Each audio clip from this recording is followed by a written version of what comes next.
Out of question है, out of question है।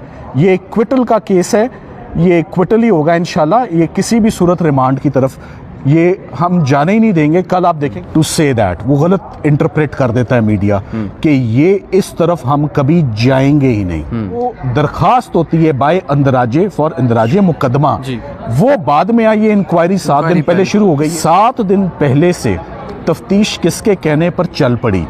फेटल blows कल सरकार के केस को मिले। आज जब हमने जी अस्सलाम वालेकुम नाजरीन, आज फिर से इमरान खान साहब के साइफ़र केस में दलाइल जो हैं बैरिस्टर सलमान सफदर साहब ने दिए हैं। आज फिर समाअत जो है वो मुलतवी होगी है कल के लिए, और एडवोकेट जनरल इस्लामाबाद को नोटिस कर दिए गए। दो बड़ी अहम चीज़ें जो है वो आज डिस्कस हुई। एक तो FIR का मामला फिर से वो ऐसे लग रहा था जैसे ट्रायल कोर्ट में मामला फिर से डिस्कस हो रहा है। दूसरा रिमांड बैक की बात हुई। चीफ जस्टिस ने भी सवाल किया, आपने भी फिर उनको बताया कि मेरे पास आखिरी ये एक हल होगा कि अगर मैं ऐसा बोलूँ। ये क्या मामला था? देखिए, सबसे पहले तो कल हमने FIR पढ़ी, चार्ज पढ़ा, कानून पढ़ा, स्पीचेस पढ़ी। कल सारा कुछ सुनने के बाद सरकार का केस आगाज़ में ही जो है वो जिसे कहते हैं ना बिखरना शुरू हो गया, और फेटल ब्लोज कल सरकार के केस को मिले। आज जब हम इस रिज्यूम किया तो आज एक और बहुत बड़ा फेटल ब्लो उनको मिल गया कि ये जो FIR हुई है, ये FIR होती है एक कंप्लेंट के नतीजे में, जिसको स्टार्ट किया जाता है इंक्वायरी नंबर 111 से 5 तारीख से वो इंक्वायरी शुरू होती है। सो इंक्वायरी शुरू हो जाती है 5 से, जबकि कंप्लेंट मुद्दई अपनी FIA को जमा करवाता है 12 को, जिस पे डायरी नंबर लगता है 13 का।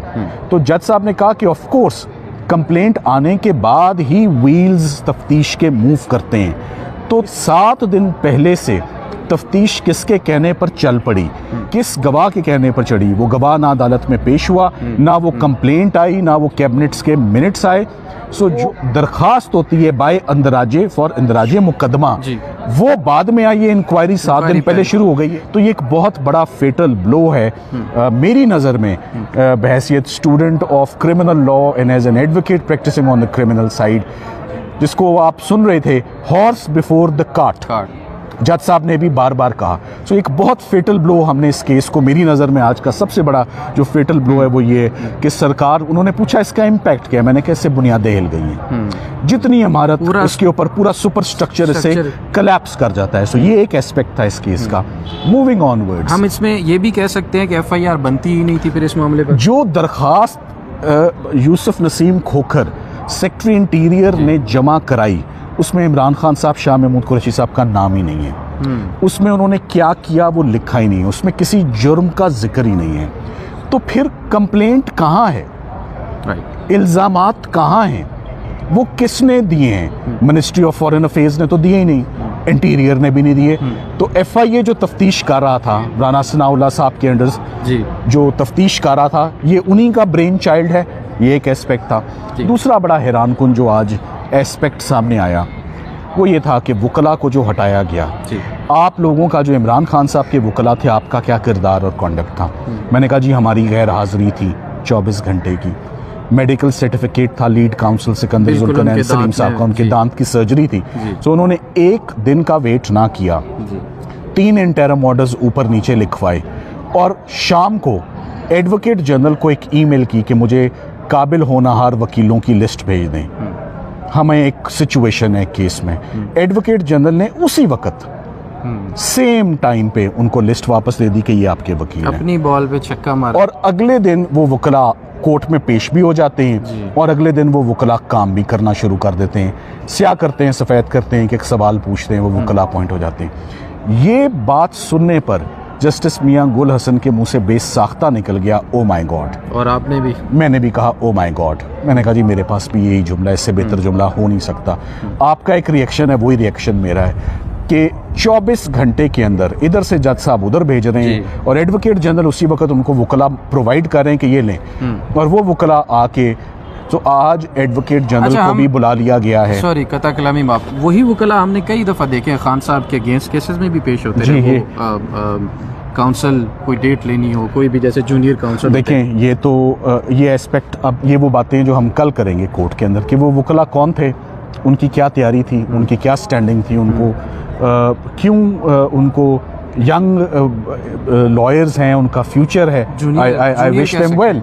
सो ये तो वो केस है जहां पर सरकार ने मुनासिब समझा कि 3 सीनियर प्रोसिक्यूटर्स, सीजन्ड फौजदारी केस, एडवोकेट सुप्रीम कोर्ट, वो सरकार की तरफ से पेश हुए। इधर से मैं पेश हो रहा हूँ, सिकंदर जुल्करनैन हो रहे हैं, सलमान अकरम राजा हो रहे हैं, उस्मान रियाज गिल हो रहे हैं। सो इस मौके पर आप नौजवान वकला के हाथ में इतना सीरियस केस थमा दें और 24 घंटे का उनको मोहलत दें और अगले दिन वो शुरू हो जाए, ये तो फिर जुल्म हुआ ना इस केस में। सो मगर कहने की बात ये भी देखनी होगी और उनकी एफिलिएशन के साथ उनकी एफिलिएशन पे कल हम बात करेंगे कि उनकी एफिलिएशन, उनके ताने बाने कहाँ से मिलते हैं। मगर जो बात बड़ी अहम है वो ये है कि ये केस हरगिज़ रिमांड का केस नहीं है। मैं कुछ देर पहले भी कहा, आपके प्रोग्राम में ख़ास तौर पे ये बात कहना चाहूँगा, CSS के भी 3 मौके होते हैं, मियाँ बीवी का ताल्लुक़ ख़त्म होने के भी 3 मौके होते हैं। 3 बार कहने से तलाक हो जाती है, 3 दफ़ा अटैम्प्ट करने से CSS हो जाता है, ख़त्म हो जाता है, चौथी अटैम्प्ट नहीं मिलती।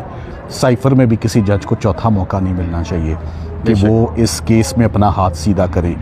प्रोसिक्यूशन एग्जिबिट्स, बार बार एग्जिबिट्स लिख कर काटे हुए हैं, पहला केस गलत, दूसरा केस गलत, तीसरा केस गलत। सो इतने मौके नहीं दिए जाते।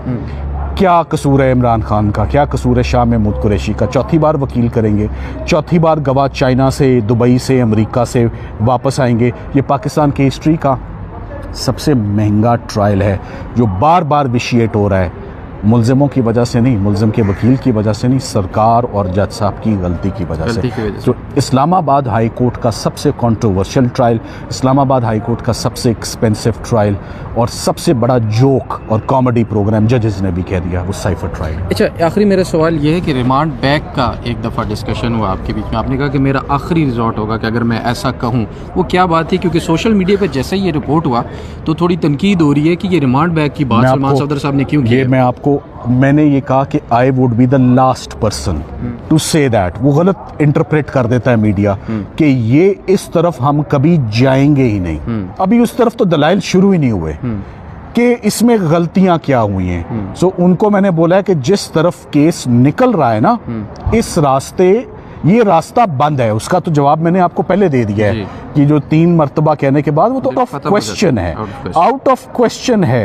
ये क्विटल का केस है, ये क्विटल ही होगा इंशाल्लाह। ये किसी भी सूरत रिमांड की तरफ ये हम जाने ही नहीं देंगे। कल आप देखिए, जब दलाइल शुरू होंगे तो दोबारा एविडेंस को देखा जाएगा। सो जजेस के आगे यकीनन इस कॉन्डक्ट को जज साहब के देखा जाएगा कि फेयर ट्रायल नहीं मिला, तो हमें अब चौथी मरतबा फेयर ट्रायल देने की कोशिश ना करें। 3 मौके हो गए, वो काफ़ी थे। बहुत शुक्रिया सलमान सफदर साहब हमसे गुफ्तगू करने के लिए। नाज़रीन, अपना बहुत सारा ख्याल रखिए। अल्लाह के बाद।